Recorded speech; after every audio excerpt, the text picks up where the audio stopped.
வர்த்தக மொழி பேசும் வளர் தமிழர் அனைவருக்கும் வணக்கம். எல்லோருக்கும் இந்த நாள் சீரும் சிறப்பும் செம்மையான நாளாக அமைய வாழ்த்துக்கள். எல்லோருக்கும் இன்னைக்கு ரொம்ப ரொம்ப ரொம்ப நல்ல நாளாகவே இருக்கும் அப்படின்ட்டு வந்து நினைக்கிறேன். இன்னைக்கு இந்த வீடியோவில் நம்ம இதை பற்றி பேச போகிறோம் அப்படின்ட்டு பார்த்தீங்கன்னா, நாளைக்கு நிஃப்டி, பேங்க் நிஃப்டி மற்றும் ஃபின் நிஃப்டியோட இம்பார்ட்டன்ட் லெவல்ஸ் எது, கால் ஆப்ஷன் சைட் போகலாமா, கால் ஆப்ஷன் போகணும் அப்படின்னா எந்த இன்டெக்ஸில் எந்த மாதிரியெல்லாம் ஸ்ட்ராட்டஜி வந்து பயன்படுத்தணும் அப்படிங்கிற விஷயங்களை பற்றி இந்த வீடியோவில் ரொம்ப தெளிவாக வந்து பேச போகிறோம்.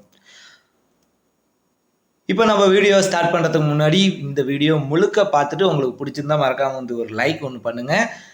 இப்போ நம்மளுடைய ப்ரிடிக்ஷனை நிஃப்டியிலேருந்து ஸ்டார்ட் பண்ணலாம். நிஃப்டியிலேருந்து ப்ரிடிக்ஷன் ஸ்டார்ட் பண்ணுறப்போ நிஃப்டி அப்படின்றது கால் ஆப்ஷன் சைடுக்கு ரொம்ப ரொம்ப ரொம்ப வீக்காக வந்து இருக்குது. இந்த டைட்டில் வைப்பதற்கு காரணமே நீங்கள் தான்.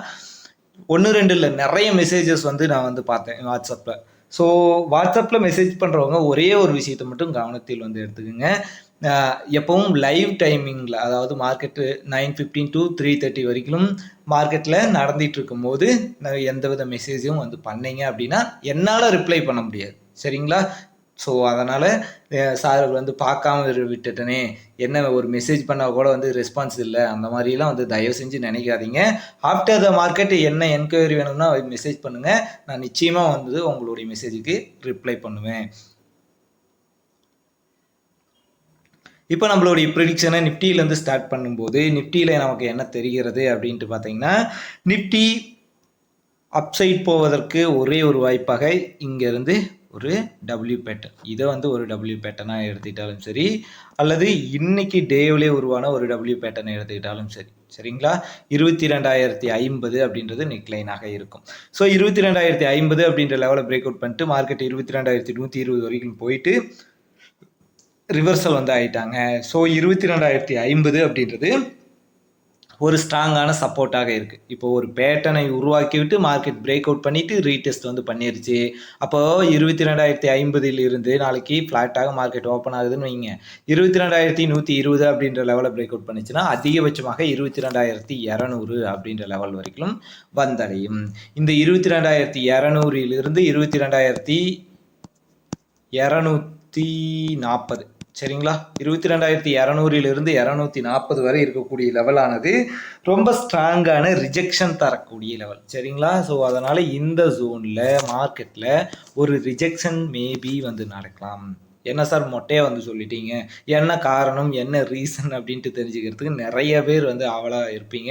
ஸோ அந்த ரீசன் என்ன அப்படின்னு பார்த்தீங்கன்னா, சரிங்களா, ஒரு சிலர் தான் வந்து இங்கே லெவல்ஸுக்காக வீடியோ பார்க்குறாங்க. நிறைய பேர் சிம்பிள் ப்ரைஸ் ஆக்ஷனை கற்றுக்கணும், நிறைய விஷயங்களை தெரிஞ்சுக்கணும் அப்படின்ட்டு பார்க்குறீங்க. ஸோ அவங்களுக்கு எல்லாருக்கும் மனமார்ந்த வாழ்த்துக்கள். இது நிச்சயமாக உங்களை என்னைக்காவது ஒரு பெரிய ஆளாக மாற்றும், சரிங்களா? அதில் எந்த வித சந்தேகமும் இல்லை. கடுமையான உழைப்பை வந்து கொடுத்துக்கிட்டே இருங்க. ஒரே நாளில் மார்க்கெட்டில் எவ்வளோ ஏர்ன் பண்ணுறோம் அப்படின்றது முக்கியமே கிடையாது. ஒரே ஒரு என்ட்ரி எடுத்திருந்தாலும் அந்த என்ட்ரியோட அக்யூரசி என்ன, அந்த என்ட்ரி நம்மளை எந்த அளவுக்கு ப்ராஃபிட் பண்ண வைக்கும், எத்தனை பர்சன்டேஜ் கொடுக்கும் அப்படின்றது தான் முக்கியம். இதை மட்டும் மைண்டில் வந்து வச்சுக்கோங்க, சரிங்களா? ஸோ 22,240 அப்படின்றது என்ன காரணத்தினால சொல்லியிருக்கோம், இது 61.80% அப்படின்ற ஒரு கோல்டன் ரேஷியோ. இந்த 61.80% அப்படின்ற கோல்டன் ரேஷியோவில் ஒரு ரிஜெக்ஷன் ஏற்படுவதற்கு வாய்ப்புகள் ரொம்ப அதிகம். இங்கேருந்து பேட்டர்ன் ஏதாவது உருவாகுதுன்னா மார்க்கெட் வந்து ரிவர்சல் ஆகலாம், சரிங்களா? எப்போ 22,240க்கு மேலே சஸ்டைன் பண்ணுறாங்களோ அப்போ தான் ஃபர்தராக அப் மூவ் வந்து போகும். 22,240 அப்படின்ற புள்ளிக்கு மேலே 15 to 30 நிமிடங்களாவது மார்க்கெட் வந்து சஸ்டைன் பண்ணுறாங்க அப்படின்ற பட்சத்தில் தான் நம்ம வந்து அப் சைடு வந்து போக முடியும்.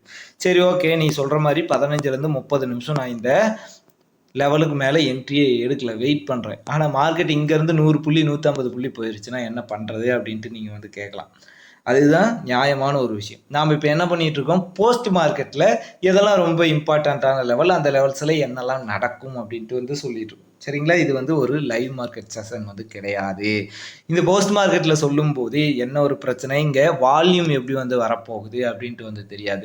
இங்கே என்ன பேட்டர்ன் உருவாகும் அப்படின்ட்டு நம்மளால் எக்ஸாக்டாக வந்து சொல்ல முடியாது. நாளைக்கு லைவில் தான் அது நமக்கு தெரியும். ஸோ அதனால தான் நான் வந்து ஒரு எச்சரிக்கையாக இந்த 15 to 30 நிமிடங்கள் அப்படின்ட்டு வந்து குறிப்பிட்றேன். ஸோ இதை புரிஞ்சுக்கிங்க, சரிங்களா? ஸோ அந்த வால்யூம், இந்த பேட்டர்ன், இதெல்லாம் லைவ் மார்க்கெட்டில் தான் நமக்கு நிச்சயமாக வந்து தெரியும். ஸோ அதனால் இதை மட்டும் கொஞ்சம் வந்து பொறுத்துக்குங்க. புரிஞ்சவங்களுக்கு ஓகே கரெக்டாக தான் சொல்கிறேன் அப்படின்ட்டு தெரியும். புரியாதவங்க தான் வந்து கொஞ்சம் வந்து சிரமப்படுவீங்க. ஸோ கொஞ்சம் வந்து இதெல்லாம் நம்ம வந்து எக்ஸாக்டாக இப்படி தான் நடக்கும் அப்படின்ட்டு வந்து சொல்கிறோன்னு வைங்களேன். அது இன்கேஸ் ஒரு பிசுறு தட்டிருச்சு, மார்க்கெட் அந்த 22,240 டச் பண்ணிட்டு ஒரு 100 புள்ளிகள் கீழே அப்படியே கடன்னு விழுந்துருச்சு அப்படின்னா, என்னை நம்பி யாராவது ஒரு சிலர் என்ட்ரி வந்து எடுத்துட்டீங்க அப்படின்னா அது வந்து லாஸ் ஆகிடக்கூடாது அப்படின்றதுனால தான் ரொம்ப தெளிவாக வந்து சொல்லிடுறேன்.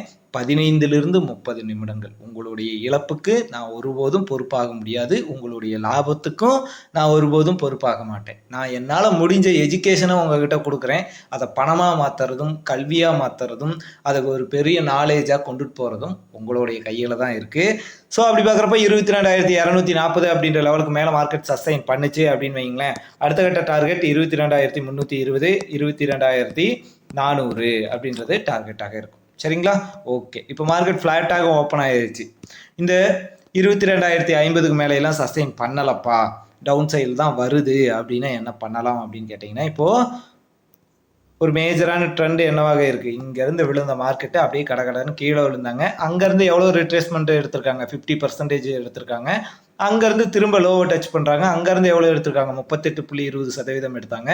ஸோ அங்கேருந்து எக்ஸாக்டாக வந்து ரிவர்சல் ஆகிருக்கு. நாளைக்கு ஃப்ளாட்டாக ஓப்பன் ஆகிட்டு இங்கே டச் பண்ணிவிட்டு திரும்ப 23.60% தொட்டாங்க அப்படின்னு வைங்களேன். இப்போது இந்த பேட்டர்ன் ரொம்ப அழகாக வந்து உங்களுக்கு தெரியும். ஃபஸ்ட்டு டச்சு 50%, அடுத்த டச்சு 38.2%, அடுத்த டச்சு 23.60%. அடுத்து மார்க்கெட் டே லோவை பிரேக் அவுட் பண்ணுறாங்க. இந்த 21,900 அப்படின்ற புள்ளியை பிரேக் அவுட் பண்ணாங்க அப்படின்னா 21,860 அப்படின்றது ஃபர்ஸ்ட் டார்கெட்டாக இருக்கும். 21,860 பிரேக் அவுட் பண்ணிட்டாங்கன்னா 21,800, 21,800 பிரேக் டவுன் பண்ணிட்டாங்கன்னா 21,750, 21,700 அப்படின்றது டார்கெட்டாக இருக்கும். சரிங்களா? ஸோ அதனால் இந்த லெவல்ஸ் எல்லாம் வந்து புரிஞ்சிக்கணும். இந்த லெவல்ஸ் எல்லாம் நம்ம வந்து தவறுகள் செய்து விடக்கூடாது. நேற்று வீடியோவிலே வந்து தெளிவாக வந்து சொல்லிட்டோம். இங்கே பார்த்தீங்க அப்படின்னா மார்க்கெட்டு இந்த 21,920 கீழே விழுகிற மாதிரி விழுந்துட்டு ஒரு ரெக்கவரி நடந்துடும் அப்படின்ட்டு வந்து தெளிவாக சொல்லிட்டோம். இங்கே கண்டிப்பாக வந்து மாட்டுவீங்க. இந்த 21,920 21,860 வரை இருக்கக்கூடிய ஜோனில் அப்படின்ட்டு வந்து சொல்லியிருந்தோம். ஸோ அது போலவே மார்க்கெட் இன்னைக்கு வந்து பிஹேவ் பண்ணியிருக்கு. ஸோ இந்த ஜோனில் திரும்பவும் வந்து மாட்டிடாதீங்க. அதையும் வந்து ஞாபகத்தில் வச்சுக்கிங்க. அடுத்து பேங்க் நிஃப்டி பற்றி பேசுவோம். அடுத்து நம்ம பார்க்க போகிறது ஃபின் நிஃப்டி தான். ஃபின் நிஃப்டியில் நான் என்ன பயன்படுத்த போகிறேன் அப்படின்னு வைங்களேன். பேட்டர்ன் அப்படின்னா எனக்கு ரொம்ப பிடிக்குங்க. ஸோ அதனால் நான் பேட்டர்ன் பேஸ்டாக வந்து ஒரு என்ட்ரி கிடைச்சிச்சு அப்படின்னா ஃபின் நிஃப்டியில் ஒரு நல்ல மூவ் இருக்கும் அப்படின்ட்டு வந்து எக்ஸ்பெக்ட் பண்ணுறேன். ஸோ அந்த பேட்டர்ன் என்னவாக இருக்கும் அப்படின்ட்டு நம்ம பார்க்கலாங்களா? ஸோ இப்போதைக்கு உங்களால் ஏதாவது பேட்டர்ன் வந்து ஃபைண்ட் அவுட் பண்ண முடியுதா? என்னால் எந்த பேட்டர்னும் வந்து ஃபைண்ட் அவுட் பண்ண முடியல. ஸோ நான் வந்து ஒரு எக்ஸ்பெக்டேஷன் வந்து கொடுக்குறேன். நான் வந்து இந்த மாதிரி நடக்கும் அப்படின்ட்டு ஒரு எக்ஸ்பெக்டேஷன் கொடுக்குறேன். அது என்ன அப்படின்றத புரிஞ்சுக்கிங்க. சரிங்களா? இப்போது மார்க்கெட் எங்கே முடிஞ்சிருக்கு? 20,635 முடிஞ்சிருக்கு. 20,635 முடிஞ்சிருக்கக்கூடிய மார்க்கெட் ஃப்ளாட்டாக ஓப்பன் ஆகிறாங்க. ஃப்ளாட்டாக ஓப்பன் ஆகி இந்த 20,560 520 அப்படின்ற ஜோன்லேருந்து ரிவர்சல் வந்து எடுக்குது. ஸோ இங்கே இருந்து மார்க்கெட் அப்படியே கண்டினியூவாக அப்சைடு வந்து போகுது அப்படின்ட்டு வைங்களேன். 20,700 அப்படின்ற புள்ளி தான் ஒரு ஸ்ட்ராங்கான பிரேக் அவுட்டாக இருக்கும். என்ன காரணம்? இங்கேருந்து எந்த வித காரணமும் இல்லாமல் மார்க்கெட் இந்த அளவுக்கு போகுங்கிறீங்க. இந்த லெவலில் பிரேக் அவுட் பண்ணால் தான் ஃபர்தராக அப் மூவ் போகுங்கிறீங்க. என்ன காரணம் அப்படின்னு கேட்டிங்கன்னா, இப்போது இது வந்து ஒரு லெஃப்ட் ஷோல்டர், இது ஒரு ஹெட்டு. அப்போது ஒரு ரைட் ஷோல்டர் வந்து கிரியேட் ஆகுது அப்படின்னு வைங்களேன். ஸோ நான் வந்து ஒரு அசம்ஷனில் தான் கொடுத்துருக்கேன். 20,560 520 அப்படின்னு சொல்லிட்டு. ஸோ மார்க்கெட் இப்படி வந்து ஒரு ரிவர்சல் எடுக்குது அப்படின்னா இது நமக்கு வந்து ஒரு இன்வெர்டட் ஹெட் அண்ட் ஷோல்டர் பேட்டர்னாக அமையும். அப்படி வந்து ஒரு இன்வெர்டட் ஹெட் அண்ட் ஷோல்டர் பேட்டர்னாக அமையுது அப்படின்னா இங்கேருந்து ஃபர்தராக மார்க்கெட் வந்து அப் சைடில் போகும். 20,700 அப்படின்ற புள்ளியை பிரேக் அவுட் பண்ணாங்க அப்படின்னா 20,800 அப்படின்றது டார்கெட்டாக இருக்கும். 20,800 அப்படின்றத புள்ளி பிரேக் அவுட் பண்ணிட்டாங்க அப்படின்னா 20,880 வரை போவதற்கு வாய்ப்புகள் ரொம்ப அதிகமாக இருக்கு. இன்கேஸ் இங்கே வந்து புட் ஆப்ஷன் அப்படின்ட்டு சொல்கிற அளவுக்கு இப்போதைக்கு எந்த வித வாய்ப்புகளும் பெரிய அளவுக்கு நான் வந்து பார்க்கலாம். சரிங்களா? அன்டில் இந்த புள்ளி 20,400 அப்படின்றது தான் ஒரு ஸ்ட்ராங்கான பிரேக் டவுனாக இருக்கும். 20,400 அப்படின்ற புள்ளியை பிரேக் டவுன் பண்ணால் மட்டும்தான் நம்மளால் ஃபர்தராக இங்கே வந்து டவுன் சைடில் ஒரு பெரிய ஃபாலை வந்து எக்ஸ்பெக்ட் பண்ண முடியும். அது வரைக்கும் இங்கே பேட்டர்ன் இப்படி வந்து ஃபார்ம் ஆகி இப்படி விழுகும் அப்படின்ட்டுலாம் நம்மளால் எக்ஸ்பெக்டேஷன் வந்து கொடுக்க முடியாது. பிகாஸ் இது நம்ம வந்து போஸ்ட் மார்க்கெட்டில் கொடுத்துக்கிட்டு இருக்கும் அப்படின்றத மறந்துட வேணாம். ஸோ அதனால் நான் இப்போதைக்கு எக்ஸ்பெக்ட் பண்ணுறது இப்படி வந்து ஒரு ரிவர்சல் தான். ஸோ அந்த ரிவர்சல் எப்படி வந்து நடக்க போகுது, இங்கே என்ன பேட்டர்ன் வந்து உருவாக போகுது அப்படின்றதெல்லாம் நாளைக்கு வந்து லைவ் மார்க்கெட்டில் பார்க்கலாம். அடுத்து பேங்க் நிஃப்டியை பற்றி பேசுவோம். அடுத்து பேங்க் நிஃப்டியில் நம்ம எதை பற்றி பேச போகிறோம் அப்படின்னு பார்த்தீங்கன்னா, ஃபின் நிஃப்டியை தான் பேங்க் நிஃப்டியை ஃபாலோ பண்ணும். பேங்க் நிஃப்டியே ஃபின் நிஃப்டி ஃபாலோ பண்ணும். அப்படி பார்க்குறப்போ இங்கே ஏறக்குறைய அதே போல் தான் சார்ட் வந்து க்ளோஸ் வந்து வச்சுருக்காங்க. சரிங்களா? ஃபின் நிஃப்டியில் என்ன நடந்திருக்குதோ அதே போல் இங்கேருந்து ஒரு ஃபால், ஒரு டச், இங்கேருந்து ஒரு ஸ்ட்ராங்கான ஃபால், இங்கேருந்து ஒரு ரிவர்சல். ஸோ அடுத்து மார்க்கெட் இந்த 46,400 to 46,300 இந்த ஜோனில் இருந்து ரிவர்சல் எடுக்கிறாங்க அப்படின்ற பட்சத்தில் ஒரு ஸ்ட்ராங்கான அப் மூவ் வந்து போகும். எப்போ மார்க்கெட் ரேலி எடுக்கும், இந்த 46,700 அப்படின்ற புள்ளிக்கு மேலே சஸ்டெயின் வந்து பண்ணுறாங்க அப்படின்றப்போ ரேலி எடுக்கும். 46,700 அப்படின்ற புள்ளியை பிரேக் அவுட் பண்ணி சஸ்டெயின் பண்ணிட்டாங்க.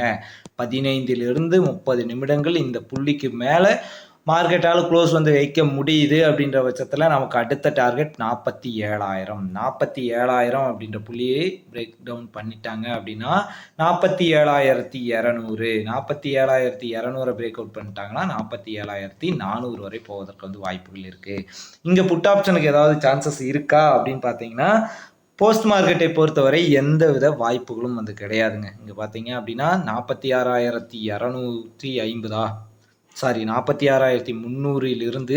46,000 வரைக்கும் ஒரு ஸ்ட்ராங்கான ரிவர்சல் ஜோன். சரிங்களா? இங்கேருந்து மார்க்கெட் பார்த்தீங்க அப்படின்னா 1 2 3 4 5 ஒரு ½ அன் ஹவருக்குள்ள ஒரு ஸ்ட்ராங்கான ரிவர்சல் வந்து கொடுத்துட்டாங்க. சரிங்களா? ஸோ அதனால் மார்க்கெட் இங்கே எந்த மாதிரி பிஹேவ் பண்ண போகுது அப்படின்றது நம்மளால் இப்போதைக்கு வந்து சொல்ல முடியாது.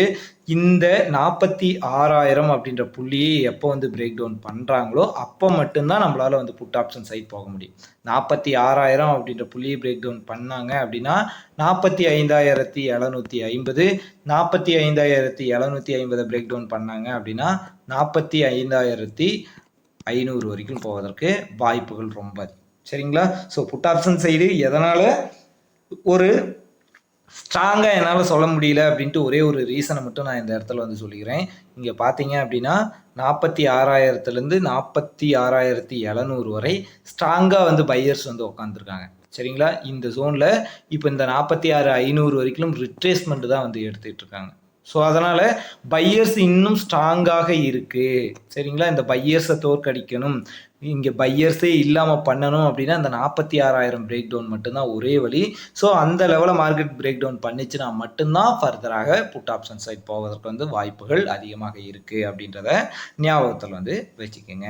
ஸோ இன்றைக்கி வீடியோ பொறுத்த வரைக்கும் நிஃப்டி, பேங்க் நிஃப்டி மற்றும் ஃபின் நிஃப்டி இது மூன்றோடைய இம்பார்ட்டண்ட்டான லெவல் எது, எங்கே எந்த மாதிரிலாம் வந்து என்ட்ரி எடுக்கணும் அப்படிங்கிற விஷயங்களை பற்றி இந்த வீடியோவில் ரொம்ப தெளிவாக வந்து சொல்லியிருக்கேன் அப்படின்ட்டு வந்து நினைக்கிறேன். இந்த வீடியோ வந்து பிடிச்சிருந்தா மறக்காமல் லைக் பண்ணுங்கள், கமெண்ட் பண்ணுங்கள், உங்கள் நண்பர்களுக்கும் ஷேர் பண்ணுங்கள். வலியது வாழும். நன்றி.